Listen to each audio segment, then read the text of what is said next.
Action! Sweet. Hello, welcome back to Botanical Woman. I'm Christine. Today we're going to make a moss pole for my Philodendron Squamiferum. I got this plant at the end of the summer, so about 4 months ago, and it's been doing really great for me. However, it has grown quite tall, so as you can see, it's having a difficult time holding itself up. So for this project, we will need a stick of some sort. Some people use PVC pipe. This is just a bamboo stick from my friend's backyard. So we are recycling, being environmentally friendly. And this is a planter liner that you put on the hang baskets and is made out of cocoa fiber, so also a renewable material. So yeah, let's get into it. But before we do that, if you like this video, don't forget to give us a thumbs up and to subscribe. First step, we're going to cut the bamboo stick down to 20 inches. The plant is approximately, I want to say 10 inches tall right now.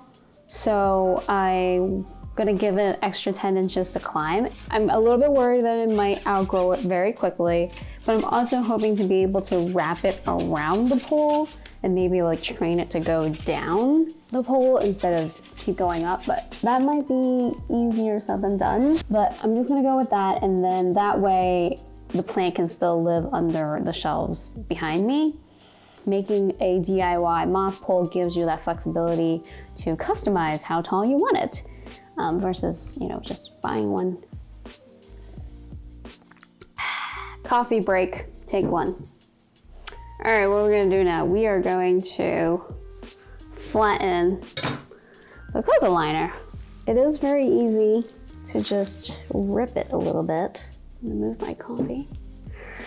And it does have, seems like it's like folded a little bit in, so we can fold that out.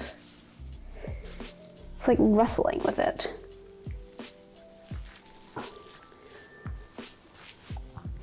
Yep, there you go. This is where we're gonna cut, right there. Hopefully it'll do the job. Oh no, it's fine. It's fun! It's more than fun. It's fine if it's a little longer or shorter. It doesn't have to be perfect. You want it to be tight on the ends. So that feels pretty good to me. I don't know if we necessarily need to go thicker than this. It seems already pretty thick. So I think I'm gonna cut it there.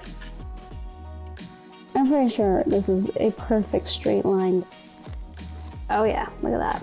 Nailed it. Sweet. So just get it on. Get it on fairly quickly. Focus on the edges, I think, is the idea here. Yeah, make sure the edges are tight. And I'll put some glue and seal it. Hopefully it'll hold it together.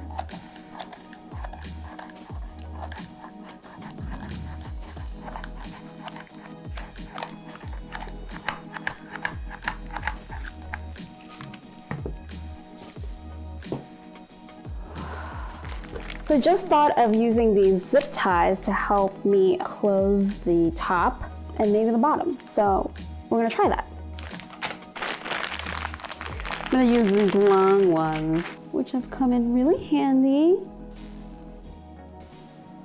We got a good ponytail going.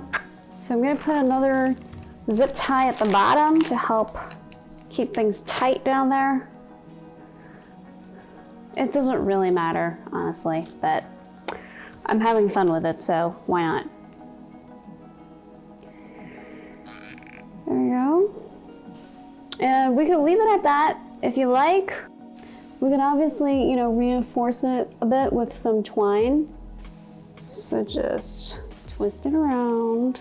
You're gonna have to fight it a little bit.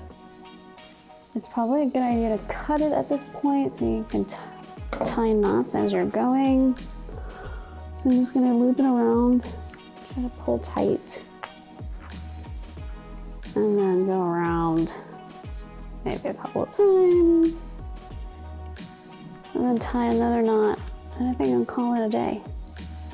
Yeah, I'm pretty happy with how it came out. It's looking pretty good. Yeah, so it's time to repot our plant. It is going from a 4-inch to a 5-inch, so it's going to be slightly bigger to accommodate for, you know, the root ball and pole. I did recently like restuff it back in here. It is heavy because it is so very moist. Okay, so that's going in. Should probably add more to the bottom first. Here's my premix potting soil. I might add a little bit more perlite to it to just increase the drainage because we are putting it in a bigger pot. And now I'm gonna have to make some room for my moss pole.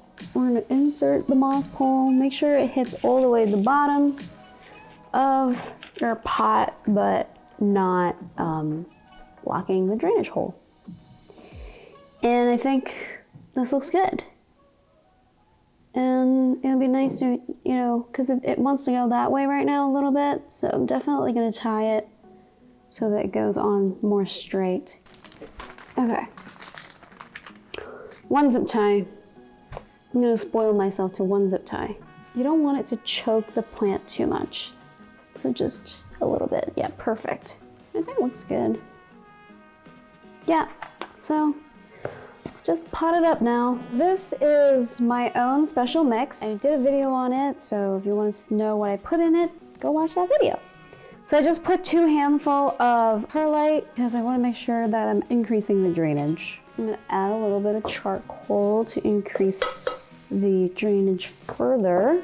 Obviously, you know, you got to look at your situation and how wet or dry. I tend to overwater.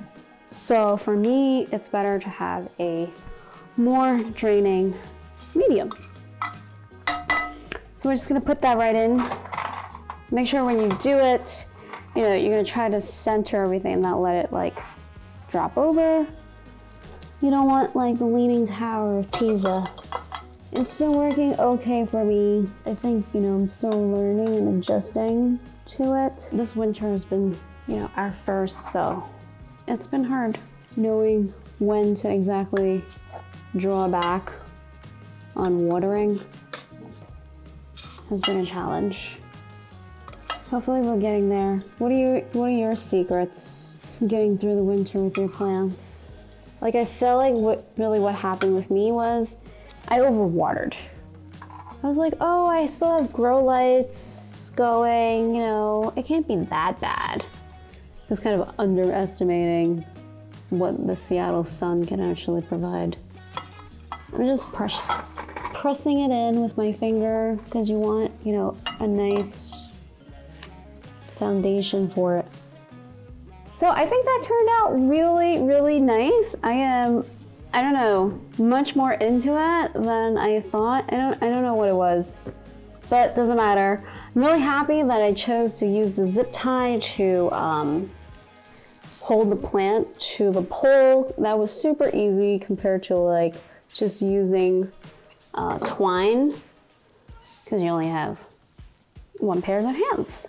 In a week, I'm going to water this and make sure I drench the cocoa fiber because I think the moisture, so the roots will detect moisture, and when it does, you know, it naturally wants to go towards where the water is. And so having a bit of moisture will, you know, send those signals to the plant, and hopefully the roots will start attaching themselves to the cocoa liner. That'd be exciting to see, and follow me on Instagram if you want to see updates on that. I probably will post there before I make a video. Usually I like to wait a little bit longer so I have more things to share with you guys.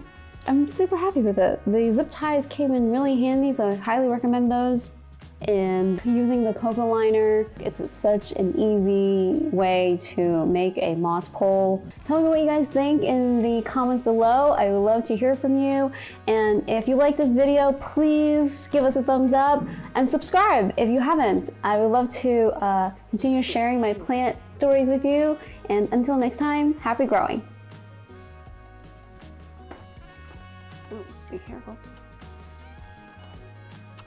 Man, it doesn't fit, dude. messed up.